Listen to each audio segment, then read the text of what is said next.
the Associate Artistic Director of the company. Lauren met with Palette. And this is Dora Amelan, who is the Creative Director and Associate Creative Director of the company. And Set Designer.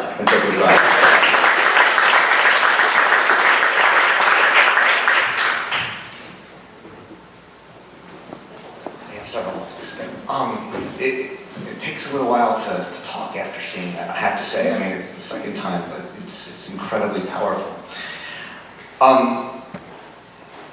So there's so many moments to me that become central in watching that. One is that moment when Dora says that she has been having to choose between the children and the adults, and you say collaboration, and she says no, cooperation. Yes. Which by the way is the same debate, I don't know how much you know it, that Arendt has with people. She refuses to use the word collaboration. She says the Jews cooperated, and that makes a big difference for her. You know, when I asked her that question, I think I should have known that collaboration is a hot button issue, but I was just in a conversation with her and trying to clarify. You know. You're speaking English? Yeah, she's speaking French? Yes, but you know, sometimes the words are different. First, Dora is my mother. She speaks English fluently, so the discussion was in French. In English, sorry. But in French, the word collaborateur, in the context of World War II, meant the people who actively were on the Nazi side, supporting the regime. And so, for mother, when mother hears in that context the word collaborator, she does not hear the cut and dry word for its meaning of collaboration or helping or cooperation. She makes that nuance because she will not, and she should not, be accused of being a collaborator. And that moment goes with two others where, I forget the exact words that were used, but you talk about the mystery, the difference between her sister and herself, and she describes it as the mystery of something, I forget. Well, she did say, she says a number of things. She says that she had a bit of insouciance, right. Lightness of spirit, carefree, and she said, I too had that. Right. That's how I've been able to deal with what I've been able to deal with. Is that what you meant? Or? Yes, it was that moment, and then later, shortly after that, she said something about the mystery of the difference, and it struck me as the question. It's the question that our classes have been discussing all semester, which is what makes some people stand up and resist, and others do not. With that, what was that line? A person 50 years from now? You know the line? For someone like me sitting here some 50 years later, the question is, how could you both be so different in your responses to what was going on? And she said something about the mystery. But it just struck me that is the question that so many of us are struggling with. And then at the end, Dora says, people don't change. And this is something that, at least in my class, and I think many of the classes keep coming up against, which is when we ask what makes people stand up and resist, the answer seems to be not some rules, some law, some belief, but simply, as many of them put it, who they were. They couldn't do otherwise. Which is a question of character. And so this has been driving us, and I guess we keep asking, well, does thinking about it, does studying it, does wondering about it make it more likely that someone would stand up? And I almost wanted to ask the actors, does performing this in your minds, I mean, is there a hope? Is there a thought? Are we thinking about ourselves in this or not? Is that a fair question? I don't know. Does anyone want to take it on? Probably more them. But anybody want to talk about that question? I mean, doing the piece, is it an act of hopefulness, or what is the relationship to the piece? Well, are you asking if art is a stand-in for activism? I'm not asking if art is a stand-in for activism. I'm asking is, having done this immensely emotional and thoughtful piece, is the thought that in thinking about it and performing it, and maybe people watching it, is it going to impact people? Or is it just, not just, but is it a stand-in for activism? I don't know if I'm asking that. I'm asking, how does it affect you to perform it? And then, is there a hope, and maybe the answer is no, that it would affect people in a way who see it? Do you have a hope that people will be affected in seeing it? Anybody want to say something? I have a very complicated response to it. Yeah, I think that people that come out and stand up, like aren't able to do that out of the blue. Like I imagine that if it's character, then character is something that's built over a lifetime, that their lifetime has prepared them in ways that they were aware of, in ways that they weren't aware of, for the moments where they were able to make choices.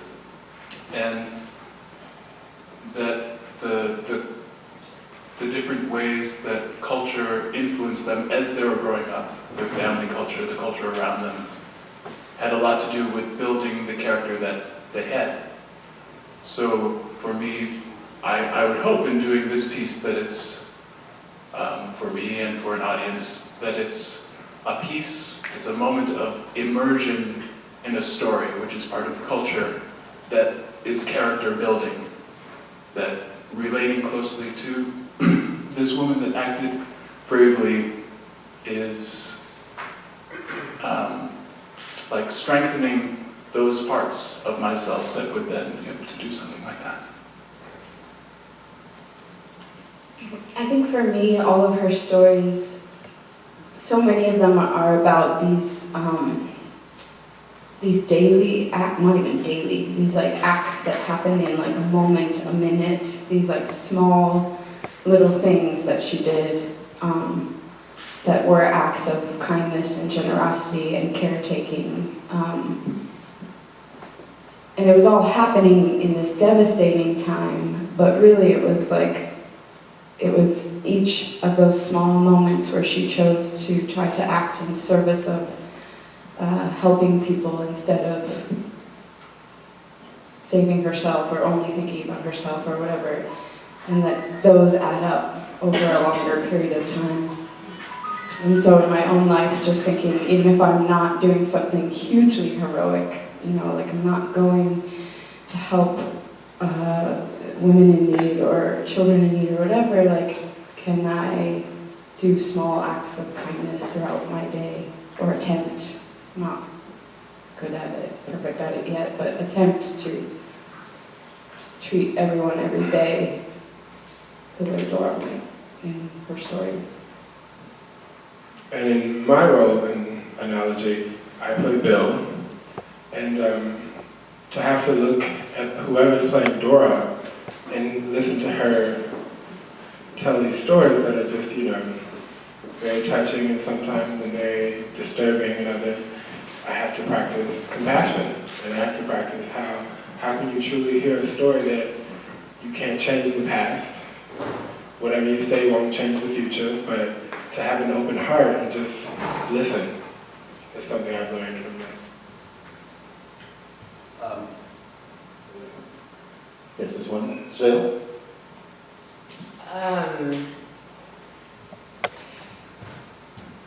There have been a lot of, as you were asking your question, I was thinking about all of the marches and riots, but marches that have been, organized marches that have been going on in New York City. And we've been rehearsing this piece during a lot of them. And I had to ask myself the question, because I feel so strongly about what's going on. Do I just want to post on Facebook and Instagram, or do I want to, what can I do? I have a 10 to 6 job, but the march starts at 6. I can lend my feet, my body, my support in that way, be active in that way. So. I have it's a complicated response. The first is to take that question the other way around. As I understand, when you want to make somebody a torturer, you have a group of them, And you give them every day a little thing to do.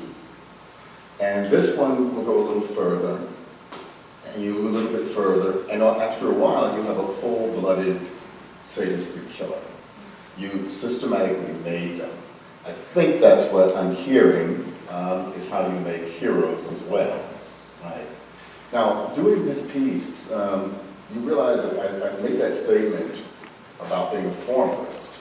It's a bit defensive. Because when I came into the art world in the 70s, it was the time of minimalism. It was extreme aesthetics, extreme formalism. If you want to do politics, go run for office, quote, right? And so my nature is expressionistic, and I guess I am angry as hell. It's trying to understand how to deal with it. Like I said the other day in your group, I'm still angry about slavery. And yet we're supposed to now be moving past that. So the work that I'm making is being made for a time when everybody has now, and I'm going to say this without, it's fashionable now to be socially engaged. I'd say that it is your generation now. If I go back 30 years and see you 30 years ago, it would have been doing what Trisha Brown was doing, what Merce was doing, what have you. Because that's what it was, coming out of counterculture. Now, who will be around in 30 years? Those persons who are out in the street wanting social change. And do you really believe in social change?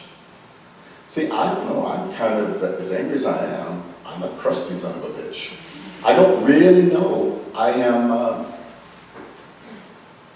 a problem. Because I started out thinking that I knew what was right.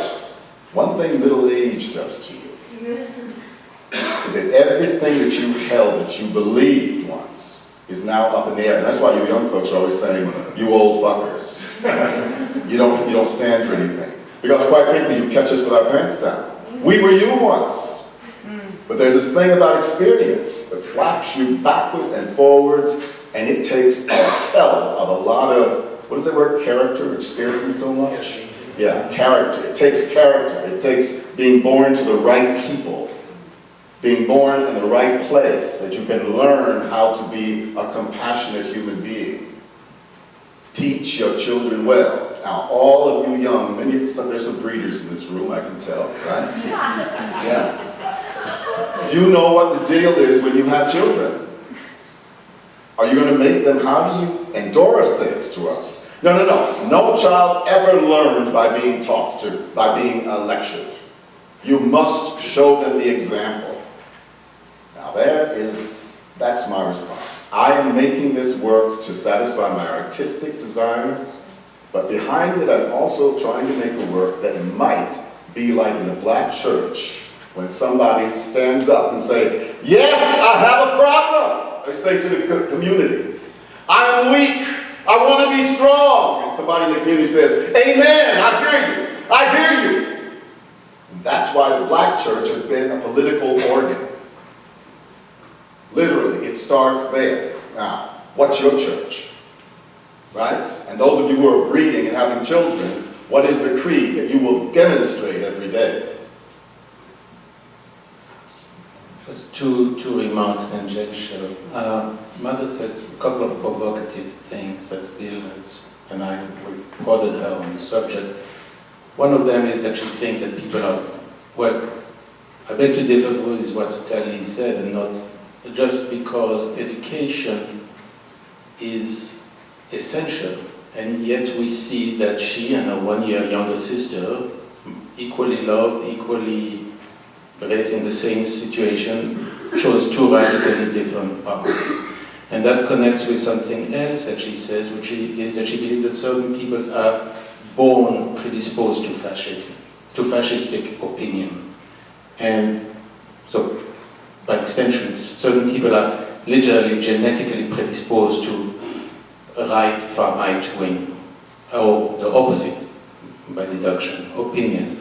So the old debate of Hobbes and Lord's tabula rasa or formed and shaped is up in the air, I think, and I think she has opinions that might differ greatly from actually our education, enlightenment through education and all possibilities to young people who are shown the right thing questions.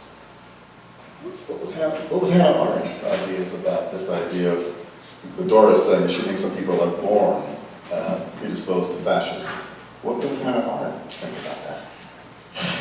Well, I don't think she thought people were born predisposed to fascism in sort of a genetic way. I'm not sure if that's what your mom meant or not, but she did think that it was easier for some people than others. She uses the example of one of her teachers, Karl Jaspers, who she praises later in life, and says he was an important person, not just for her, but for the whole of Germany, because everybody knew that as long as he was alive, there was one person alive in Germany who could not only collaborate, but cooperate. And that for her was the great statement of someone. Well, that was for her. And like you said, it was examples. The other person is Socrates, right? That Jaspers and Socrates are the only two people she ever actually says were people who could not do otherwise. And remember, Socrates was accused of betraying his family by going to death. Just like Dora's cousin says to her, right? It's your fault. It's your fault. You should have stayed with your family. And all I can think of when I'm watching that is, that's what my mother would have said, right? My mother has always told us, you take care of your family before everything else. And she's a Holocaust generation, right? I mean, that was, and I think that that's why this place is so rich for so many reasons for me. But for Arendt, yes, it's what the reason people are predisposed to cooperate or collaborate or be fascist is because they are habituated into getting along and not thinking step by step by step. And it's the people who constantly... In other words, as Hannah Arendt says, they don't think. Well, and that's too simple, and we have to dig into that. Right. But it's the people who constantly ask themselves, could I live with myself if I did that? Now, I don't know if that's what... I mean, one of the things that Dora says in this piece is, I didn't think very much. I didn't have time to stop and think. Which, in my class, we've been reading lots and lots of stories of people who resist, and that's one of the things that comes up over and over again. I just did it. I didn't think about it. There's this man, Acu, in Yugoslavia. He was a Serb, and he was told to pick the Croatians out so they could kill him. And he started calling all the Croatians by Serbian names and saved 100 Croatians. He could have been killed right there. And people thought, oh my God, who is this guy? He must be some smart, ethical philosopher. He was an uneducated person who grew up with his parents, married a Croat, and simply said, I just did it out of instinct, and I couldn't do otherwise. And the idea that it's not the educated, it's not the people who are good at reasoning that end up often being the brave, I don't like to use the word brave, the courageous, hard. Because it comes from the heart, it comes from the self. And I think heart and courage is a more important word than character. We use the word character, but it's heart and courage. Remember that in the next election, right? Yeah. I wonder if there's any, if anybody out We there... have time for one or two, maybe I'll take two questions and then let people answer them from students, if I could. If there's student questions. There's one in there. Yes, sir. Is there a mic for them, or do you want to come down? I'll speak out of it. No, because we're recording it, so I'd like do you mind? Maybe you can take one of those to the stage. Is there one other student who'd like to ask a question? We have one here. My question is, since you're talking about courage, character, and heart, something I noticed in the movement is that there are moments of unison when there's groups, and then there are particulars, like universals and particulars, when there's like narrative and movement. So this is more towards the movers, because I just wanted to understand, how do you negotiate when you're narrating as opposed to when you're part of the bigger group, when you're in unison, when you're moving, and when you're narrating? And we'll take one more question, and then let answer. Should we want to take two at once and then answer them, or do you want to do it now? Let's do it. Okay. Well, for me, Bill has created this landscape that hills and valleys through the entire work. And as a performer, it's my job to know when I am the interviewer, whether I am a part of this community, whether I am her brother, someone's uncle, it's my job to delegate in the script who I am and what am I doing, what's my focus and my intention and where I stand. Do you change chemically when you go from one role to another? Yeah, when there's another bill, I take myself out of that and I make myself just a vessel for the movement or the story. Totally. Where's Emma? What did you say to me the other night about what your work was about? You want to dig into what, did you say? My work was digging into memory and improvisation is accessing the nervous system. How to move, giving choreographed movement, also how to think about it in a way, each movement kind of reacting throughout the body through personal memory, through personal experience, through language, and the other. So it is the self, but identifying with perhaps a friend, a relationship, a memory, personal or someone else's. So you want to empower your performers to actually be able to do that from their experience, Yeah. as opposed to what I've done is actually give them the experience of a 95-year-old Jewish woman, right? And then they're supposed to go back and forth from doing very particular and oftentimes virtuosic movement to being smack dab in the middle of a testimony that, so what do you think of that? I think it's a really interesting challenge, adapting to the present moment always and what you're relating movement to, whether it's to the story or to your own sense in that moment, in that particular second of the dance piece. Yeah, huge challenge. I just wanted to say, Emilie, I think that's really beautiful that you allow your dancers to do that. Yeah. It's really powerful.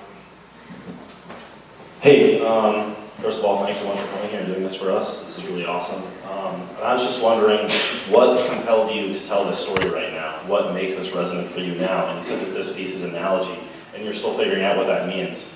I'm just interested for anybody in the production, what are some of the I'm the prime mover. Right, that's what it means to be, I don't know about you all believe in a horizontal world. I still am stuck in a world that has agency and responsibility, and then you organize in that way. So this might be an alien concept to you, but I had the idea that I wanted to continue making work with this company. So I had aesthetic and formal desires. Can I make an ensemble that can dance and sing and act? What is the project? Elaine asked me when we were doing a review, and she said, well, Bill, we're all wondering what's your interest. And I said, my interest is more and more literary. But I didn't want to go off and do a play. I didn't want to go off and just read again a book for myself. I wanted to see if my interest could, in fact, move this organization forward. The story comes from a woman who I love, who is his mother, who has adopted me as her third son. She's 95. I don't know how many more springs she's going to be around, and I wanted to do something that was very close as she and I sitting over dinner and having a glass of wine. But it couldn't stop there. It had to be part of my community, or, if you will, the sublime materials that are the computer out of which works come. Now, why are they doing it with me? If that's your question, now that's another question. They are professional artists, and this is, in one way, their job. Now, I hope it's more than that, but that's our contract, and we have that idea. This is what we are doing. This is what I will give to you, and this is what you will give to me. Why did you ask that? Yeah, why do you ask the question? I was just interested in what some of the performers and you creating the work were thinking about as an analogy, and what compelled you, just as I said, what compelled you to tell this story now? Obviously, it's related to a woman you have a deep relationship with, And also isn't but it's not just- what Shay was saying about the time we live in right now. And you were talking a little bit about what's going on right now in regards with protests over killings and all kinds of things, and I'm just wondering how that intersects with... Can I add to that? I guess I've been wondering this whole time whether I did a disservice or an aggressive act in asking you to come and speak and present this piece in an arena in which we're talking about courage. Because I imposed that, in some way, and I'm wondering if courage was at the heart of your interests when you began, or is that something that we brought to it because of our interest? Courage is a part of my life. I've said it for years. As a man of my description, we are bred to be suspicious and skeptical. I will not allow myself to be cynical. The world does not give a fuck about me. It does not need another hungry, egomaniacal artist. And they let you know regularly they do not. The way I see the world, because I don't live in a world like this, is that I've got to do whatever I can to get the attention of the world so that I can have resources for myself and those I love, and that we can have voice and agency, because as I say, I come from people who had no voice and agency. And it took courage to even love. And I've often loved people who are not my color. So courage has been at the center of my life since my mother's tit. What about you? What are you pushing against? Is this your world? Do you feel this world wants you? I would like to live in a world where we can start a lot of the conversations that it seems like we're having from a more honest perspective and from a place of, perhaps, as you've been saying, the heart, because I feel like a lot of the issues that we're dealing with right now in our country and in this world and in this society would seem a lot less daunting if we could actually look each other eye to eye, as someone was saying yesterday. Franco Harris says the only truth is face to face. Yeah. And I think that a lot of our problems might seem a lot less daunting if we were able to have a conversation where we actually look each other in the eye. Okay. I can let you go. But I won't. You said, I would like to live in a world. The aspiration is always a good one, because you don't have to own anything, right? What kind of world do you live in? I feel like I don't live in that world so much. What world do you live in? What world do I live in? Yeah. I live in a world I have difficulty understanding, where it seems like a lot of people aren't very interested in listening to each other or having genuine conversations or empathizing with other people, being able to see things from other people's perspective, and that disappoints me. Are you talking about the Bart world or your world? No, I'm just speaking very, very generally about my experience. Speak more specifically, though. Speak more specific. Okay.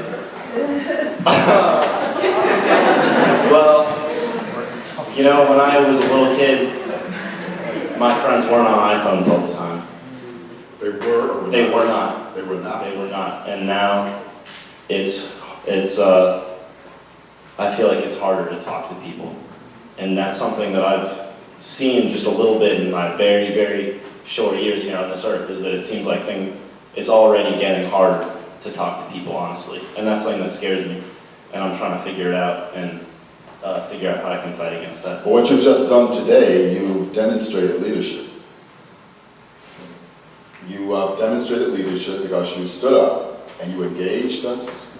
And when we've been asked you to be specific, you showed courage.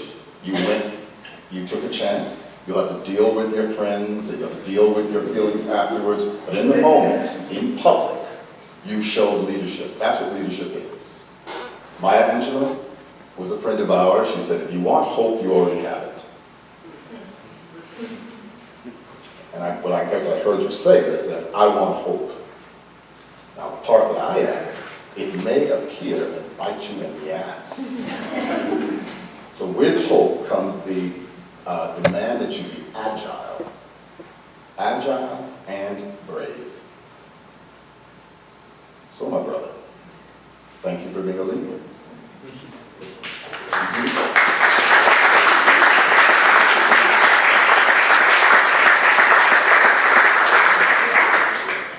We're out of time. Out of time. I want to thank Bill T. Jones and the whole company for presenting with courage and honesty, as they always do, an incredibly moving and thought-provoking and beautiful work. Thank you very And much. we're going to be premiering the piece at Peak Performances at Montclair on June 18th. And we're running for how many performances? 4. 4 performances. So if you want to see it, and also this Saturday we're doing a showing of the next section, which is, I told you, Analogy, Lance, Pretty, also known as the escape artist. And this is not a person who is naturally brave. This is not about that person. Thank you, Roger. Thank you, Bill. Thank you all.